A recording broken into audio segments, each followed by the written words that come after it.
এই পরিস্থিতিতে দাঁড়িয়ে এটাকে তো মেনে নেওয়া যাবে না।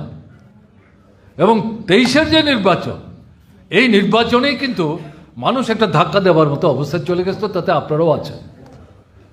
কিন্তু এই জায়গাটা বাঁচিয়ে দিয়েছে তিপ্রামথা। এখন এই তিপ্রামথাকে নিয়ে তারা 3 দল মিলে সরকার চালাচ্ছে। আর তিপ্রামথার হাতে tribal areas autonomous district council, ADC যেটাকে বলি, সেটা তারা চালাচ্ছে। এবং এই জায়গাটা সরকার এবং এডিসি এটা লুঠের একটা মানে আড্ডাখানায় পরিণত হয়েছে। প্রতিযোগিতা চলছে কে কাকে ঠকিয়ে কত রাতারাতি অল্প সময়ের মধ্যে বড় থেকে আরও বড় হতে পারে, এরকম একটা জায়গায় তারা চলে গেছে। এই যে পরিস্থিতি, এই পরিস্থিতি তো মেনে নেওয়া যাবে না।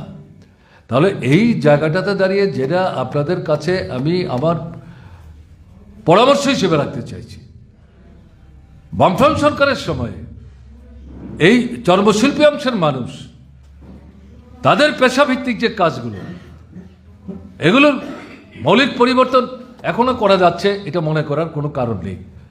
কিন্তু এগুলোকে ভিত্তি করে বেঁচে পড়তে থাকার প্রশ্নে যে সুযোগগুলি পাচ্ছিল সরকারের বদান্যতায়, বামফ্রন্ট সরকারের, এগুলো এরা করছে না। এগুলো একটা একটা করে তুলে আগামী দিনে কিন্তু এই সম্মেলন আলোচনার মধ্য দিয়ে আপনাদের সরকারের উপর চাপ সৃষ্টি করতে হবে। এবং আমি যেটা বলবো, পুরনো জুতার সেলাই বন্ধ করুন। কেন এটা করবেন? এবং এখনো দেখা যায় লেখাপড়া যারা মানুষ, বয়স্ক লোকটা